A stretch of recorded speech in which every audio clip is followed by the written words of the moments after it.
Assalamualaikum warahmatullahi wabarakatuh. Perkenalkan, nama saya Vinosa Fitri dari Prodi S1 Kebidanan Universitas Nahdlatul Ulama Surabaya. Di sini saya akan mempraktekkan melakukan pemeriksaan tanda-tanda vital atau TTV kepada ibu, bayi, dan anak. Kenalkan, nama saya Bidan Vinosa Fitri. Saya yang pada hari ini sedang bertugas mulai dari pagi sampai jam 2 siang nanti, Bu. Sekarang saya akan melakukan pemeriksaan tanda-tanda vital pada ibu. Mohon persetujuannya, Bu, untuk tindakan yang akan saya lakukan. Iya, Bu Bidan. Terima kasih ya, Bu ya.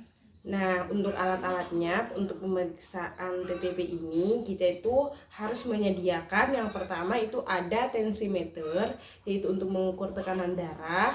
Kemudian itu ada stetoskop. Stetoskop ini adalah untuk melihat tekanan jantung, untuk melihat kapasitas jantung itu seperti apa, detak jantung. Kemudian ada bak instrumen. Di dalam bak instrumen itu ada handscoon, kemudian ada termometer. Termometer ini yaitu untuk mengukur suhu tubuh. Kemudian kita harus juga menyediakan kapas. Kapas yang udah ada alkoholnya untuk mensterilkan termometer ini setelah dipakai. Nah, kemudian kita juga harus menyiapkan lisol. Ini lisol, air lisol. Kemudian harus juga ada air sabun dan juga air DTT untuk juga mensterilkan termometer ini. Nah, sekarang kita melanjutkan untuk pemeriksaan pada ibu. Nah, sebelum kita melakukan pemeriksaan TTV ini, terlebih dahulu kita itu harus melakukan mencuci tangan. Mencuci tangan 6 langkah. Nah, baru setelah mencuci tangan 6 langkah, kita terlebih dahulu harus memakai handscoon. Setelah memakai sarung tangan, baru kita bisa melakukan pemeriksaan tubuh, pemeriksaan TTV. Nah, yang pertama yaitu pengukuran suhu tubuh. Nah, sekarang kita akan melakukan pengukuran suhu tubuh. Nah, jadi saat melakukan pengukuran suhu tubuh itu, sebelum termometer berada di aksila, kita itu harus memastikan bahwa termometer ini harus di bawah 35 derajat Celcius. Nah, kita letakkan dia ke bawah aksila, jadi ujungnya ini dimasukkan ke sini. Nah, habis itu setelah pemeriksaan ini, berapa menit kemudian dia akan berbunyi. Nah, kalau setelah berbunyi, nah itu sudah mendapatkan hasil ukuran suhu tubuhnya. Nah, untuk pemeriksaan selanjutnya yaitu pemeriksaan tekanan darah. Sing-singkan dengan baju pasien.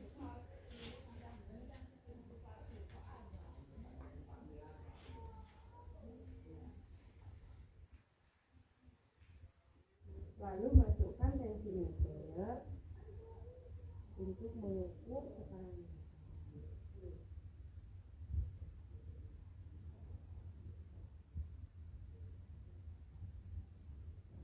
Cara yang pertama yaitu dengan mengukur tekanan nadi di lipatan siku, yaitu dengan menggunakan stetoskop.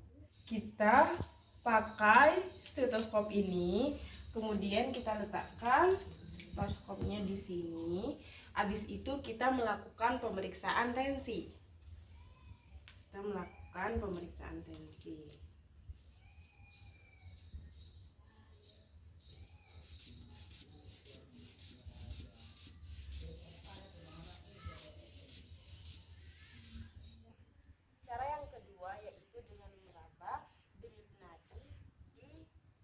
Pergelangan tangan pasien.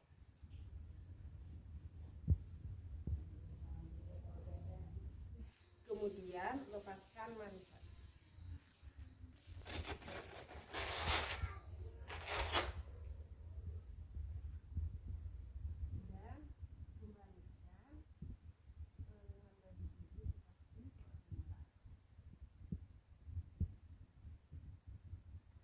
Pemeriksaan selanjutnya yaitu pemeriksaan nadi.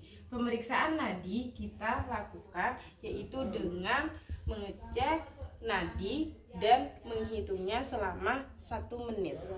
Langkah selanjutnya yaitu menghitung pernapasan pasien. Nah, kita menghitung pernapasan pasien itu selama 1 menit. Nah, 1 kali pernapasan itu sama dengan 1 kali inspirasi dan 1 kali ekspirasi. Sekarang kita beralih kepada pengukuran suhu tubuh pasien. Kita lihat berapa hasil pengukuran suhu tubuh pasien. Selanjutnya kita bersihkan termometer.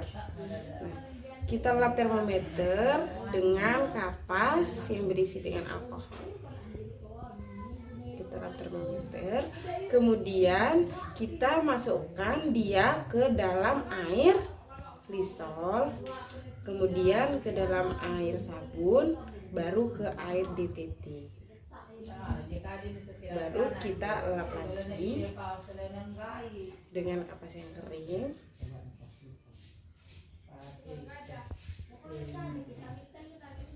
Kemudian kita lepas handscoon secara terbalik.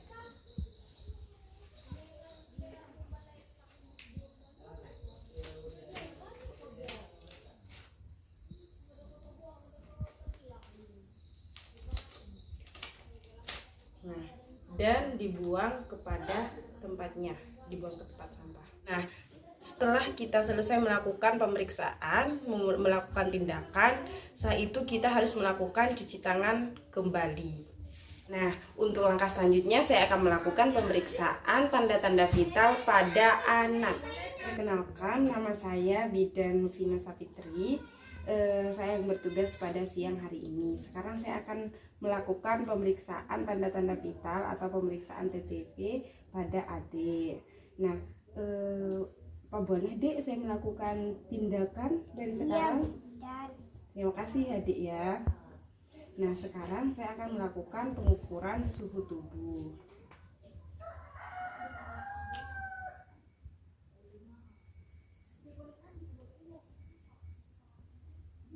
Nah, jadi pengukuran suhu tubuh ini kita masukkan termometer ke bawah aksila untuk mengukur suhu tubuhnya berapa.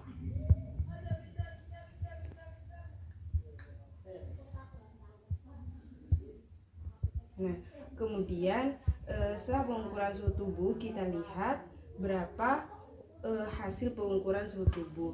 Suhu tubuh adik yaitu 36,5 derajat Celcius ya adik ya. Ya. Nah, baru setelah itu kita melakukan tekanan darah.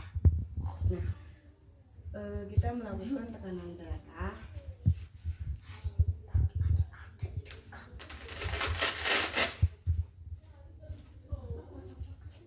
Jadi tangannya.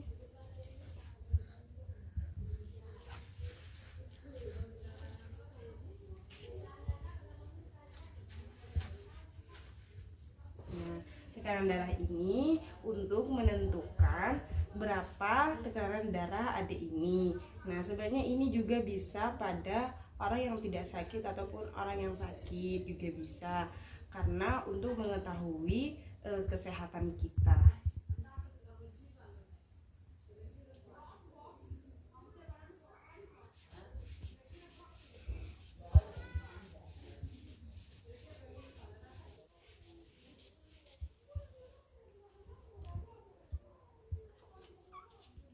Jadi tekanan darah Dek Dian yaitu 110/80. Berarti ini normal ya Dek ya? Iya. Nah, sekarang saya akan melepas masknya.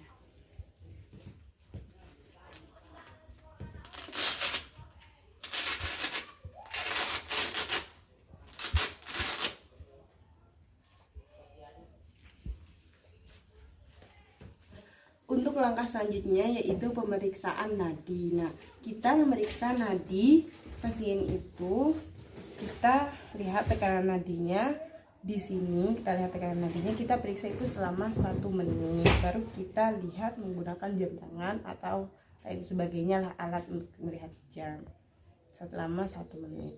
Nah, karena sejak tadi saya periksa mulai dari pengukuran suhu tubuh, pengukuran tekanan darah, dan juga pengukuran nadi, adik baik-baik saja, semuanya dalam keadaan normal. Jadi nanti kalau semisal adik merasakan ada sesuatu yang mengganjal atau ada sesuatu yang tidak nyaman, adik bisa menghubungi saya atau pihak keluarga suruh menghubungi saya ya, Dik ya. Iya. Nah, panggil saya ke ruangan saya atau bisa juga menghubungi saya lewat WhatsApp juga bisa ya, Dik ya. Iya. Adik, terima kasih ya, Dik ya. Semoga adik tetap sehat dan selalu dalam keadaan normal-normal saja semuanya. Iya. Untuk pemeriksaan selanjutnya yaitu pemeriksaan pada bayi baru lahir. Sekarang saya akan melakukan pemeriksaan tanda-tanda vital pada bayi baru lahir, yaitu tujuannya untuk mengidentifikasikan tanda ataupun bahaya yang terjadi pada bayi baru lahir. Nah, setelah pengidentifikasian ini bidan bisa mengetahui, mendiagnosa apa, dan melakukan tindakan intervensi apa yang harus dilakukan pada bayi baru lahir. Nah, sebelum saya melakukan tindakan atau pemeriksaan pada bayi, kita itu terlebih dahulu harus mencuci tangan 6 langkah. Nah, habis mencuci tangan, kita juga diharuskan untuk memakai handscoon agar tidak ada kuman yang bisa menyebabkan si bayi ini menjadi kesehatannya terganggu. Ya. Nah, sekarang saya sudah memakai handscoon. Nah, setelah memakai handscoon ini baru kita melakukan pemeriksaan pada bayi. Pemeriksaan yang akan saya lakukan yang pertama yaitu timbang bayi, timbang berat badannya bayi. Nah, kita ambil bayi. Halo sayang. Nah, diharuskan bayi telah disusui oleh ibunya agar bayi tidak merasakan lapar atau haus. Nah, baru kita timbang berat. Kita ambil dia pelan-pelan. Kita harus timbang dulu. Nah, tindakan selanjutnya yang seharusnya dilakukan yaitu pengukuran panjangnya si bayi. Nah, karena di sini saya kekurangan alat, saya tidak memiliki alat untuk mengukur bayi. Jadi saya mohon maaf, di sini saya tidak bisa menggugah video cara mengukur panjang si bayi. Nah, karena itu tapi seharusnya kita harus melakukan pengukuran panjangnya si bayi itu berapa agar kita bisa memberikan informasi kepada sang ibu, kepada ibu bayi ataupun kepada keluarganya dan kepada bapaknya. Jadi seharusnya kita harus melakukan pengukuran panjang bayi itu berapa sih panjangnya gitu. Nah, sekarang kita beralih kepada tindakan selanjutnya yaitu memeriksa denyut jantung si bayi. Saya periksa denyut jantungnya ya.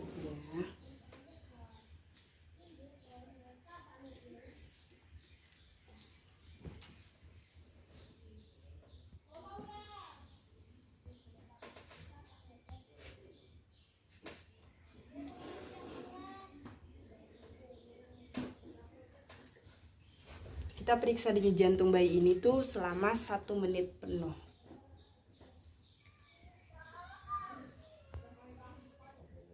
Kemudian memeriksa pernapasannya, memeriksa pernapasan si bayi juga dilakukan selama 1 menit penuh.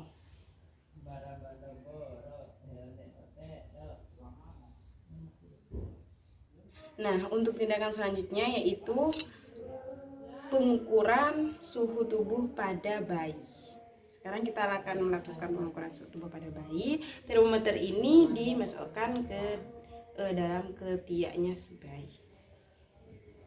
Ujungnya ini.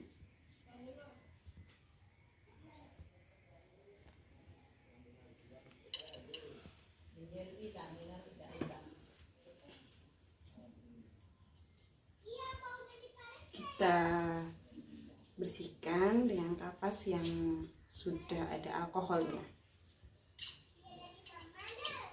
Nah, untuk tekanan darahnya biasanya pada bayi yang seperti ini, bayi yang normal-normal saja, itu pemeriksaan tekanan darah tidak dilakukan kecuali pada bayi yang kritis, baru kita bisa melakukan tekanan darah. Nah, setelah selesai melakukan pemeriksaan tanda-tanda vital pada bayi, kita sebaiknya harus melepas handscoon dengan secara terbalik.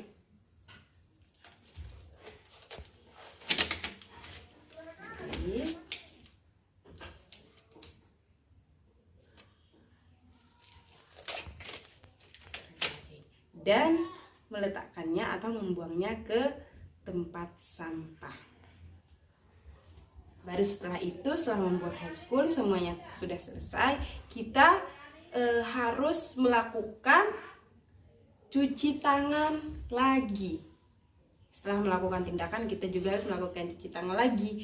Tujuannya agar tidak terkena infeksi pada kita, agar tangan kita bersih dan steril.